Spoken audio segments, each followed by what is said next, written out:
Patuloy na kalat-kalat na pag-ulan lalo na sa silangang bahagi ng bansa at madadamay ang ilang bahagi ng Metro Manila ngayong araw. At Mindanao kasalukuyan pa rin nakakaranas ng mga kalat-kalat na malakasang ulan, especially sa Zamboanga Peninsula at Eastern Mindanao. At update sa ating global temperature, updated na mula sa Japan, tatalakayin muli.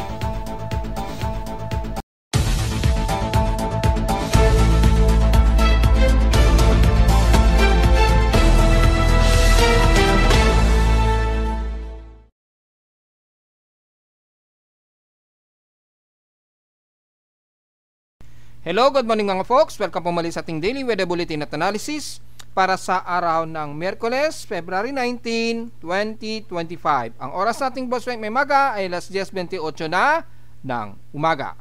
Gaya pa rin kahapon ay makakaranas pa rin tayo ng mga biglang isolated rain showers sa mostly moderate to heavy rain showers yan.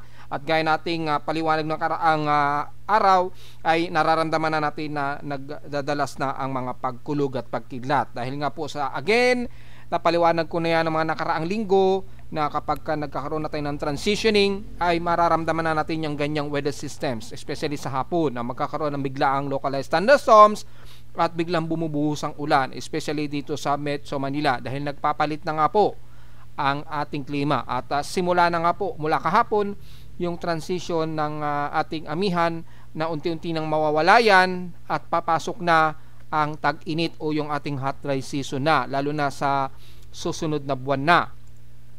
At base sa ating lightning detection system, may aktibong 35 lightning strikes ang nade-detect ng aking lightning detection system sa Caloocan, especially dyan sa kanlurang bahagi ng bansa, sa karagatan ng Zambales. So ingat po, dahil naasahan na inuulan sa bahagi ng yan at sa ilang areas ng Palawan area.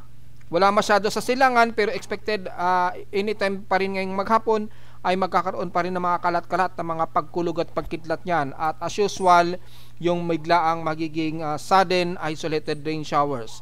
Ngayong mag-umaga tanghali, asahan maaraw, pero pagdating ng hapon, magiging makulimlim na naman o overcast at biglang bubuhos ang ulan gaya kahapon.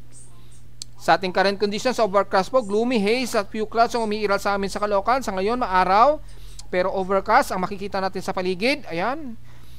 Yan, hindi mo mawari kung uulan anytime o aaraw, pero dahil overcast, expected ang bigla ang mga isolated rain showers lalo na mamayang hapon ha. So importante magdala ng pananggalang sa ulan ngayong araw pa rin. Sa last temperature nito na naka-weather station kanilang 3:30 AM, nakapagtala kami ng lowest of 24.8 degrees Celsius. Kahapon nakapagtala kami ng pinakamataas na 31.2 degrees Celsius kahapon nito ng hapon at 1:19 PM. Ibig sabihin ay patuloy na mataas ang aming heat index na, pero moderate pa rin. Medyo hindi pa masyadong mataas yung heat index pero pasok sa danger level at 40.2 degrees Celsius ang aming heat index sa Caloocan. So medyo bumaba dahil nga po nagkaroon ng halos maulan o malakas na ulan nitong magkahapon ng hapon. Kung tatabi natin sa peak systems in past 24 hours, ang San Jose sa may Mindoro na, Occidental Mindoro, nakaranas sila ng grabing init, 36 degrees Celsius na. So, hindi tayo nagkamali nating analysis, mararamdaman na yan, unti-unti ng pagtaas ng temperatura na, which is mararamdaman talaga muna yan ng mga taga-kanluran. Sa may bandang silangan ng bansa ay medyo wet pa rin o maulan ang bahagi ng yan dahil pa rin sa una ninyong sasalubungin kasi ang water vapor dulot ng easterlies at sunod-sunod na moderate na above average rainfall dahil nga po sa meron tayong moderate La Nina. So yan ang kaibahan. Damay ang Metro Manila dyan sa unang makakaramdam ng mas mataas na air temperature, which is nararamdaman na nga gaya na lamang ng San Jose sa Occidental Mindoro. Sa lowest temperature sa Baguio City, bahagyang bumaba ng konti pero 16 degrees Celsius ang pinakamalamig sa kanila. So sinuswerte pa rin ang Baguio at Benguet na patuloy pa rin na mas malamig. Well, sa nagtatanong kasi bakit sa Baguio pa rin at Benguet malamig pa rin? Well, matataas na altitude dyan, matataas na lugar kasi yan. Kung hindi tayo nagkakamali, mga lumalagpas ng 1,000 feet yung elevation ng Baguio at Benguet. Siyempre, sa mataas na bahagi, malamig pa yan. Pero sa mababang lugar, gaya ng Metro Manila, ay mainit na. So kapag yung mainit na temperatura o hangin, nanggagaling muna sa ibaba yan, then tumataas. Pagtaas, lumalamig ka agad dahil meron pa ring upper northeasterlies dyan o yung ating mahinang manipis na hanging amihan na dumadaloy dyan. So nadidissolve agad yung mainit mula sa ibaba. So una mo nang mararamdaman yung mainit na temperatura sa mas mababang elevation kumpara sa higher elevation. Ang Baguio City at ang Benguet nasa mga matataas na elevation yan. Kaya malamig pa rin talaga sa kanila yan. Oo, bagamat mas malamig pa rin sa kanila, mapapansin ninyo medyo tumataas na rin ang kanilang temperatura.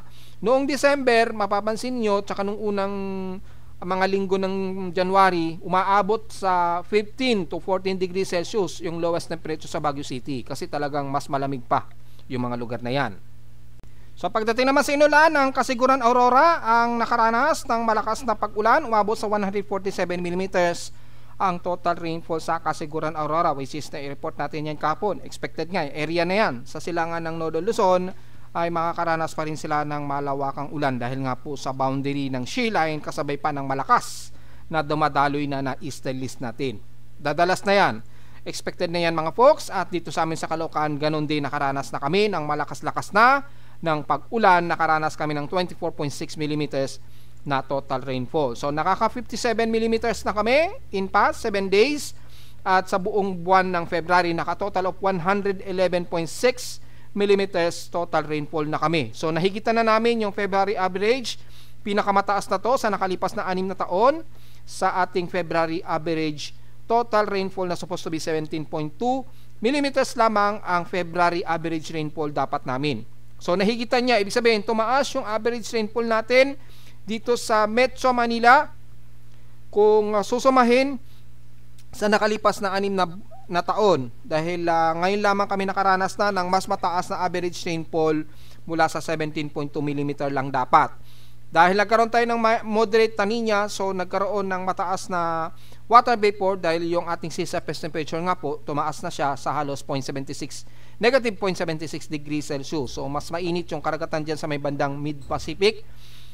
At yung current pa ng easterly trade wind, sumasabay pa yun, so mas tumataas yung daloy ng water vapor na bumabalandra naman dito sa atin sa bansa. So kitang-kita naman, nag-above pa siya. Malinaw lamang na meron tayong moderate La Nina na kasi nag-moderate po yung pagtaas ng average rainfall dito sa amin sa Caloocan. So nararasan yan ng buong Metro Manila mula pa nung isang araw. Sa ating outside humidity, 73%. So, katamtaman na naman at bumaba ng 4% since last hour. Take note dyan. Pero maya-maya, baka pagdating na naman ng after lunch, tataas na naman yung outside humidity natin. So, yung water vapor mataas. At magdudulot na naman ng mga kalat-kalat na pag-ulan. Sa ating atmospheric pressure, napakataas po ang ating high pressure area sa Metro Manila. Nasa 1,014 hectopascals po ito. And steady since last hour. So, mataas. Dryer, napaka-dry po ang ating paligid dito sa Metro Manila. Napakataas ng atmospheric pressure natin. So kapag mataas ang atmospheric pressure, dryer po tayo. So kapag dryer tayo, minsan mabilis ang water vapor at condensation pagsapit mo ng hapon. Minsan nangyayari po yun unless nagkaroon tayo ng medyo dryer, hindi mataas na humid. Mababa yung ating outside humidity. So hindi naman so far na mababa, so medyo mataas pa rin yung concentration ng water molecules sa paligid natin. At kasabay ng hot dry naman sa itaas, nagdudulot po yan ng mabilis na saturation ng water vapor, at pag bumuhos yan, isang bagsakan ang nangyayari. So yun po yung magiging context niyan kapag ganitong may high pressure area tayo sa Metro Manila. Sa high tide and low tide status, well, pataas pa lamang, medyo mababa pa naman, pero at least medyo lumalalim na ng konti yung karagatan sa may bandang Manila Bay. May 3 hours and 38 minutes pa o bandang alas 2 pa ng hapon ito magma-maximum high tide. Tingnan natin kung maalon pa rin. Well, expected medyo maalon yan dahil nga po sa ating malakas na easterlies at meron pa rin tayong umiiral na northeasterlies sa may extreme Nodo Luzon. So kung sisilipin natin yung significant wave height, makikita ninyo ay mataas po ang alon dito sa may bandang extreme Nodo Luzon. So mapapansin ninyo yung silangan na ng Luzon hanggang southeastern Luzon ay malakas na rin ang alon. Dahil yung combination nga po ng northeasterlies dito sa may bandang Taiwan Strait, medyo dumadaloy pa rin, malakas pa rin ang daloy dyan. Kaya yung sea line natin, nandito pa rin yan, o boundary ng sea line na sa may bandang extreme North Luzon pa rin.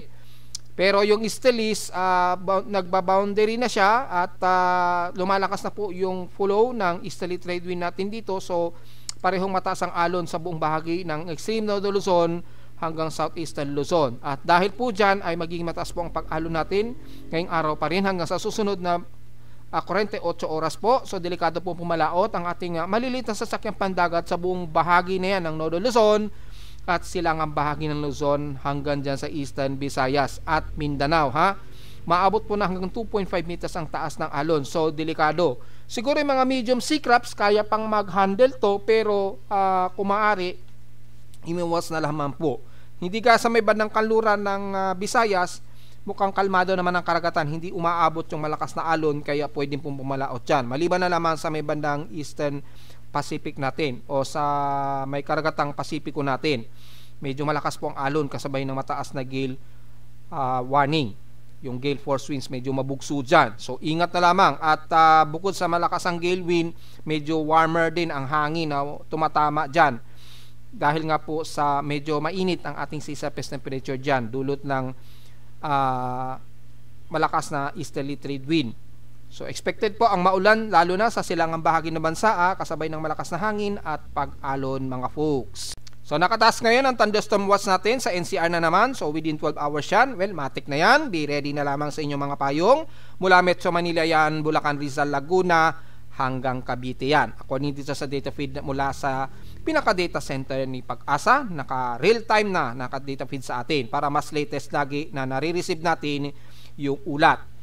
Sa may bandang Visayas naman at automatic, kabilang na ang buong bahagi ng Negros Region, Iloilo, yan kasama na hanggang Panay Island, kasama na ang Leyte area hanggang Samar area. So, generalize na natin kasi naka-general naman dito yung report. Within 12 hours din na makakaranas ng pag-ulan. Well, actually, ngayon nga, inuulan nga po ang silangang bahagi pa rin ng Southeastern Luzon at Eastern Visayas dyan. Kabilang na ang pating nga po ng Kasiguran, Aurora at Isabela. Kahit sa mga oras na ito, so ingat po mga folks. At mula naman sa ating almanak, sumikat ang haring araw kaninang 6:17 AM, inasang lulubog ito mamayang 6:01 PM. Ang ating 65% illuminated na lamang na warning gibbous, malapit na po siyang mag last quarter, ay sisikat itong mamayang gabi na po at 11:19 PM at bukas na ng umaga ng 10:10 AM naman ito lulubog, yung magmumunset. At sa ating local weather outlook para ngayong Miyerkules at Huwebes, patuloy pa rin tayo makakaranas ng ulap sa umaga, medyo maaraw, pero pagsapit ng hapon ay magiging mostly cloudy tayo at madalas ang mga cumulonimbus at biglaang isolated showers na may localized thunderstorms. So medyo prepare po tayo at medyo ingat dahil matitindi ang matatalim na kidlat ang mararamdaman na naman natin pagsapit po yan ng hapon. So medyo prepare po tayo dyan mga folks. Ganon din bukas, almost stationary pero mas partly cloudy ang ating maghapon. Halos sa buong NCR po yan.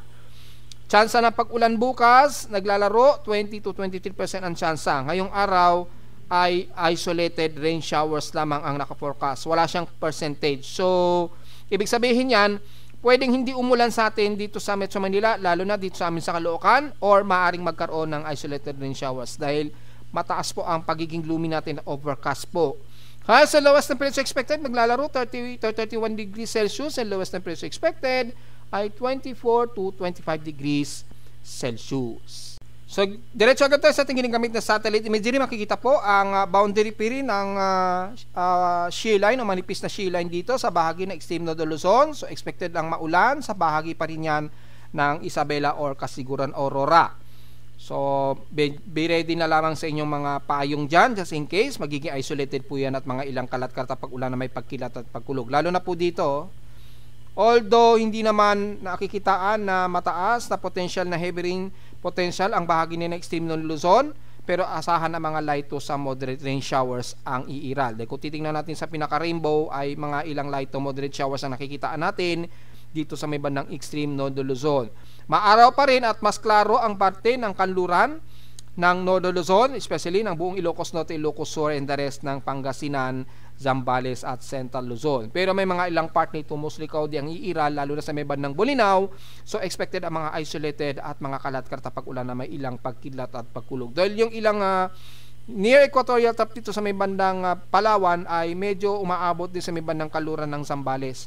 Yung ilang portions ng surface trough. So maaari kayong abutan ng mga ilang kalat-kalat na pag-ulan na may pagkilat at pagkulog maring mga folks.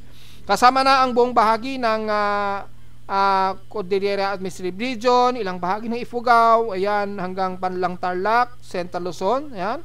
Kasama na ang Angeles, Pampanga, Bulacan, na magiging katamtaman ang panahon ngayong umaga, tanghali, pero pagsapit ng hapon, magiging partly to mostly cloudy ang iiral at mga ilang isolated rain showers and localized thunderstorms, kasama na ang parte ng Metro Manila at bahagi ng Calabarzon area. So, be ready pa rin sa pananggalang sa ulan despite na ngayong kasalukuyan habang tayo umuulat, medyo katamtaman at maaraw. Ganoon din sa bahagi ng Quezon Province, lalo na sa silangang bahagi pa rin ng Northern Luzon, nabanggit na natin kanina. Yung boundary dyan ng shear line ay medyo nagkakaroon pa rin ng medyo kalat-kalat, mga mahihina at katamtamang ulan. Magiging katamtaman din ang parte ng Camarines Norte, ilang bahagi ng Bicol Region, pero expected din isolated rain showers and the rest ng Southern Luzon area. So kung gagamit tayo ng mas detalye ng ating Himawari satellite imagery, kitang-kita po na medyo katamtaman munang umiiral, pero mga partly cloudy ang umiiral sa buong bahagi ng Bicol Region and the rest ng Southern Luzon area. Expected ang medyo mas maaraw ngayon ang mararamdaman ng mga taga Mindoro, ayan. Mas mataas na naman ang temperatura nila, umaabot na naman sa above 34 degrees Celsius ang temperatura sa kanila. So, wag po masyadong magbibilad dahil mas mainit ang temperatura ninyo dyan so far. Hindi kagaya sa ibang parte ng Luzon area. Bagamat maaraw at mainit sa may bandang Mindoro, expected sa hapon ay magkakaroon pa rin kayo ng mga localized thunderstorms, especially dyan sa may bandang taas ng bandang Abra de Ilog. Kasama na ang area ng Paluan at Mamburao. Ayan, kitang-kita po. Yung area na yan ng Negros, ng Occidental Mindoro. Sa Palawan, well, kasalukuyang inuulan ngayon ang halos buong Palawan. Kabilang na ang bahagi ng Cuyo, El Nido, hanggang dyan sa may bahagi ng Puerto Princesa. Magiging maulap din at mga kalat-kalat din na pag-ulan ang iira sa bandang Batara sa Balabac at Kalayaan Group of Islands. Bunsod na rin ng near equatorial trough na nagtatraverse dyan mula sa may bandang Zamboanga sa kanluran ng Mindanao pataas ng bandang Palawan. So yung near equatorial trough na yan ay magbubunsod po ng malawakang ulan sa parte ng Kalayaan Group of Islands, Palawan at kanluran ng Zamboanga Peninsula sa may Mindanao. So makikita po yung traversing ng daloy ng kaulapan. Pa west-northwest or northwestward ang galaw. Sa may bandang Visayas naman, medyo katamtaman muna ang iira sa buong Panay Island at ilang bahagi ng Negros Region. So kung gamitin natin yung pinaka NOAA satellite imagery para sa mas detalye. Ayan, kitang-kita po na medyo part ito musikaw din nga lamang ang umiira sa may bandang Panay Island. Pero expected ang mga kalat-kalat at isolated rain showers and localized thunderstorms sa halos buong Panay Island. So damay-damay na ang Aklan, Capiz, Antique, Iloilo hanggang Guimara. Sa Negros Region naman, kasalukuyang nakakaranas ng mga kalat-kalat pag-ulan ang Negros Occidental at Oriental. Kabilang na ang katimugang parte nito ng Sipalay, Bayawan, Dumaguete hanggang dyan sa may isla ng Siquijor. So sa Hilaga naman mula Canlaon, La Carlota, Bacolod hanggang Escalante ay maulap ang himpapurin ninyo dyan at mga hilang mahihina at katamtamang pag-ulan ang iiral. So madalas magiging ganyan ang magiging weather systems ninyo, kasama na ang Central Visayas sa Cebu hanggang Mactan. Katamtaman ang umiiral sa may Bohol, pero expected din ang mga isolated rain showers ngayong maghapon po. Nakataas kasi yung forecast dyan, 80% chance daw kayong uulanin pa rin. Ganon din sa ibang bahagi ng Leyte na kasalukuyan, katamtaman muna pero partly to mostly cloudy ang umiral at mga ilang kalat-kalat na mahihina at katamtamang pag-ulan sa may bandang Southern Leyte, especially sa may bandang San Francisco, Liloan hanggang dyan sa may bandang Sogot at Maasin. So magdala po ng pananggalang mga folks. At sa may bandang Hilaga naman kasama ang Ormoc, Tacloban ay medyo katamtaman muna, so medyo nakakasilip ang sikat ng araw sa inyo dyan. Expected ang humid muna na iiral, pero pagdating ng hapon ay isolated rain showers din na may localized thunderstorms all the way hanggang bandang Samar area na po o Samar region. Mapanorte man yan o mapapasouthern Samar na kasalukuyan muna ang katamtaman at may mga ilang party tumusikaw ding iiral. Pero mamayang hapon, expected ay bigla ang kalat-kalat ng mga pag-ulan, lalo na sa silangang bahagi ng Lawang, Mapanas, Oras, Dolores, pababa na ng bandang eastern part ng Borongan, Eastern Samar, hanggang Gian, Eastern Samar. Madalas makakaranas kayo ng mga ilang light to some moderate rain showers and localized thunderstorms na nakataas po sa 80% chance daw ang forecast sa inyo dyan. Mula naman sa may bahagi ng Mindanao, patuloy pa rin uulanin ang bahagi ng Dinagat Island at buong bahagi ng Surigao Region, lalo na sa Surigao del Norte at Surigao del Sur. Kalat-kalat din na pag-ulan ang iiral sa may bandang silangan ng Mindanao mula Hinatuan hanggang dyan sa may bandang Katiil. So madala po ng pananggalang despite na minsan nagkakaroon kayo ng partly cloudy ang iiral. Ganon din sa buong bahagi ng northern part ng Mindanao mula Agusan del Norte, Misamis Oriental, Cagayan de Oro hanggang Osamis. Boundary na yan ng bandang Zamboanga Peninsula. So magiging maulap din at very gloomy ang iiral sa kalamitan ng buong Central Mindanao at Davao Region. Expected din ng mga kalat-kalat na pag-ulan na may pagkilat at pagkulog lalo na sa bandang Davao de Oro, Davao del Sur at ilang bahagi ng Sorsogen ng South Cotabato, Sultan Kudarat, pataas na ng Maguindanao at North Cotabato. So very gloomy po kayo dyan despite na mataas ang humid o hot humid sa inyo dyan.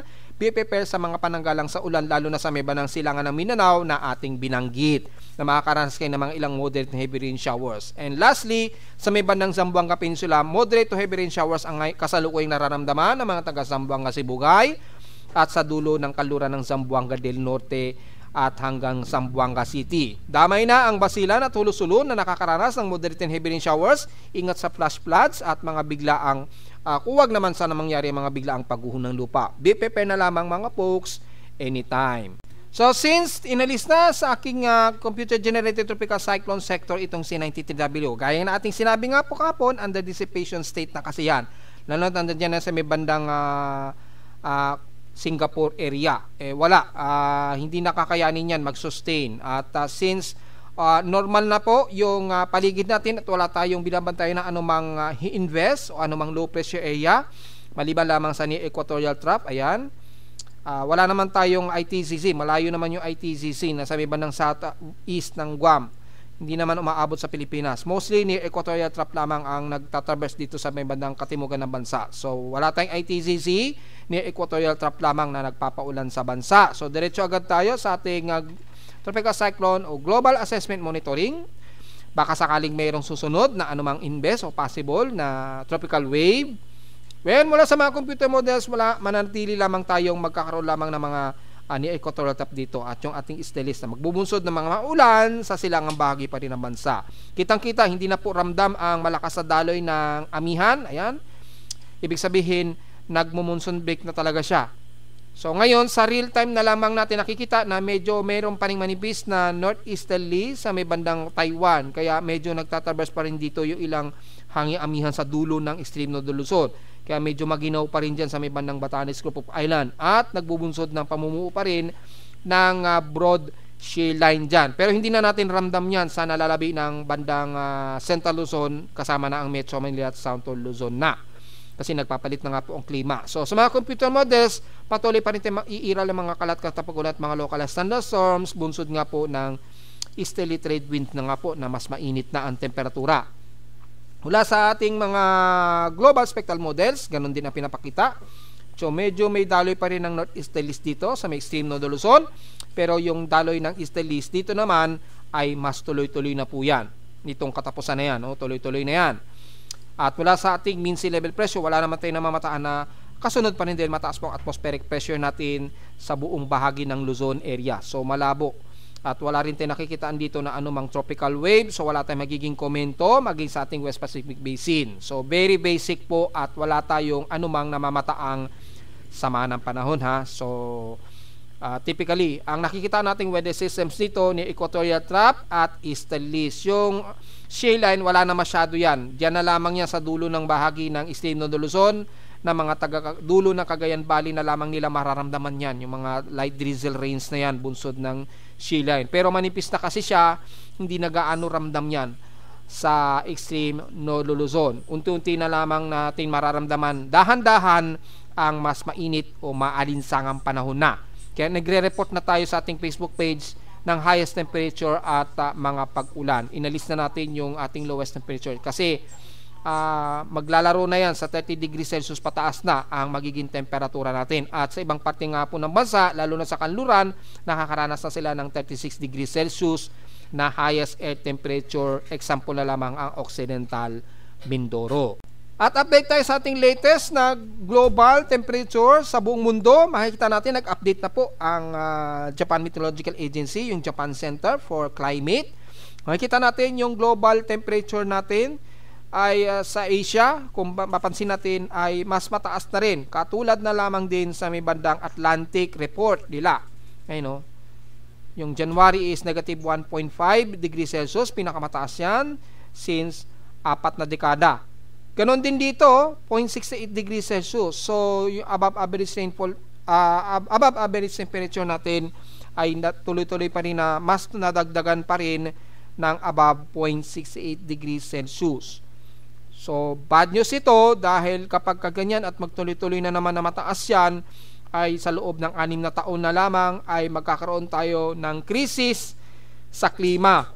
Well, ilang beses nang nagwa-warning yung ating mga scientists dyan tungkol dyan, pero maraming mga tao pa rin ang hindi naniniwala. Well, alalahanin ninyo yung kung babasehan natin ang Biblia, marami ring taong hindi naniniwala na lulubugin ng baha yung panahon ng Noah. So mukhang mangyayari na naman ito. Kaya lang iba na ang sitwasyon dahil na mataas na temperatura na naman ang magkakaroon ng problema sa buong mundo. Sa ngayon, January 2025 ay 0.68 degrees Celsius, pinakamataas to sa nakalipas na 4 na dekada since 1980.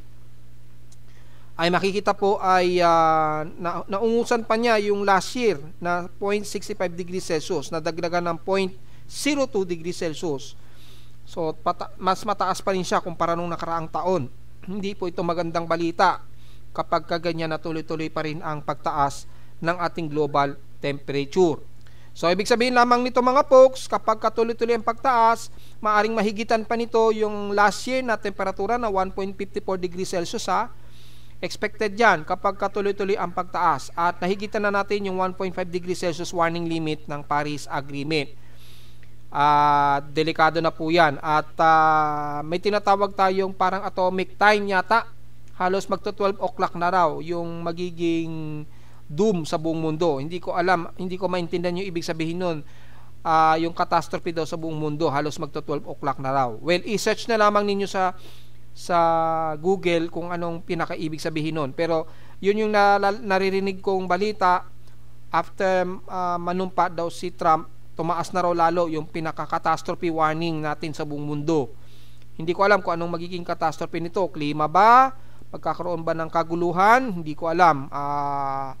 Wala pa akong makita na sapat na ebidensya para dyan, pero ang malinaw lamang sa atin is yung changes ng ating klima at pagtaas ng ating global temperature ay patuloy pa rin mga folks. Akala ko naman yung pagbaba niya nung December nung nakaraang taon ay tuloy-tuloy ang pagbaba, pero hindi pala, mas tumaas pa rin pala. So yun ang medyo tututukan natin mga folks. At sa ulat lindol, medyo na may na-detect na malakas-lakas na pagyanig kaninang 7:45 o 7:44 AM kaninang umaga. So probably ay dito yan sa loob ng ating bansa. Well, titingnan natin. At medyo meron ding mahinang pagyanig ngayon lamang ngayong 11 o'clock. Alamin natin yan mula sa short period seismic activity mula sa data PDP box. Mukhang wala. So, walang latest na malakas na pagyanig. So, mukhang nasa labas ng bansa yan. Kung titingnan natin, mga 23:44. So, kung titingnan natin dito, 23:44. Anong oras yan sa atin sa Philippines? 7:44 AM. Ayun. Ito, sa may bandang Seram Sea, Indonesia. Kaninang eksakto 7:39 AM ito naganap yung pagyanig. Magnitude 5.7 po ito na may lalim na 10 km depth yung pagyanig. So medyo na-detect sa amin sa Caloocan. Medyo malakas dahil mababaw lamang yung epicentral depth niya na 10 km. Despite na napakalayo, malayo ang naging delay ang arrival dito sa amin sa Caloocan. Ang layo oh. So halos dito 7:39 AM oras natin sa Pilipinas. Dito naman 7:44. So i-subtract nyo lamang yan, ganyan katagal yung na-travel ng relay waves bago nag-arrive dito sa amin sa Caloocan yung vibration. So medyo intensity 2 to intensity 3 ang maaaring naramdaman ng mga taga Seram Indonesia niyan nung nagkaroon ng pagyanig, especially sa may bandang Seram Island. So kung may mga Pilipino tayong nakatira dyan, hopefully walang naging malaking structure na nagkaroon ng minor damage to moderate, dahil magnitude 5.7 po ito na magnitude. Yon. At sumunod na yung ibang bansa naman ito malayo masyado sa atin. Anong lugar to? Islands region. Bandang Papua New Guinea area naman, magnitude 5.7 din. So halos kapareho sila ng Seram Indonesia na nagkaroon ng parehong magnitude 5.7 na pagyanig, which is yung sa Seram Indonesia ang na-detect na aking seismograph dito sa Caloocan. So medyo malakas at paitaas yung malakas na jolt niya, kaya na-detect ng aking aparato. And mula naman sa ating local earthquakes mula sa data PNP-BOX, wala namang magnitude 4 plus ang na-detect, pero marami naman na kaagad ang mga minor earthquakes. So diretso agad tayo sa ating earthquake historical data. Kung nakakailang total earthquakes na tayo ngayong araw, dahil lumagpas na tayo sa 500 total earthquakes. Yan, i-load natin ang month of February. Sa 604 earthquakes na po tayo, yung total natin. 572 dito is magnitude 2.0 pataas, 27 sa magnitude 4.0 pataas, at nanatili 5 ang ating magnitude 5.0. And so far, wala naman tayo na italang magnitude 6 na pagyanig. So nasa halos magkakatapusan pa lang tayo. Mukhang aabot pa ito ng halos 800 earthquakes to 900 earthquakes. Well, tingnan natin. Hopefully, wag naman sanang umabot pa ng 1,000 total earthquakes natin. Pero the more na mas kumukunti kasi, mas lalo tayong magbantay dahil maaaring magkaroon pa ng mas naiipong energy ang mga tectonic plates. The more na ito ay mas tahimik. So yun ang medyo babantay natin. Hindi ibig sabihin na konti ang pagyanig, medyo safe po tayo o kampante. Dahil the more nas kumukonti, mas lalo tayong magiging aktibo o medyo alisto. Dahil anytime baka bigla na lamang may mag-release na malakas-lakas na energy mula sa pinaka-tectonic na naipon ng ilang araw o buwan. Lalo na sa may bandang southeastern part ng Visayas at Mindanao. So, at least medyo listo pa rin tayo anytime mga puksa, ganon din sa bahagi ng Luzon. Lalo na't konti ang ating mga pagyanig pa rin na hindi pa rin umaabot ng at least 800 total earthquakes ngayong magkakatapusan na ng February 2025. At narito naman ating 3-day weather forecast para sa araw ng Miyerkules, February 19, 2025.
para sa araw ng Miyerkules, February 19, 2025. Huwag mong kalilimutan na mag-like, share, subscribe po sa ating YouTube channel at visit lamang anytime sa ating website na www.pimuweather.com para sa iba pang detalye na gusto malaman na hindi na naisama ngayong umaga. Well, stationary tayo na makakaramdam uli ng mga pag-ulan lalo na localized thunderstorms, lalo na sa hapon o sa gabi. Ready na lamang sa inyong mga payong.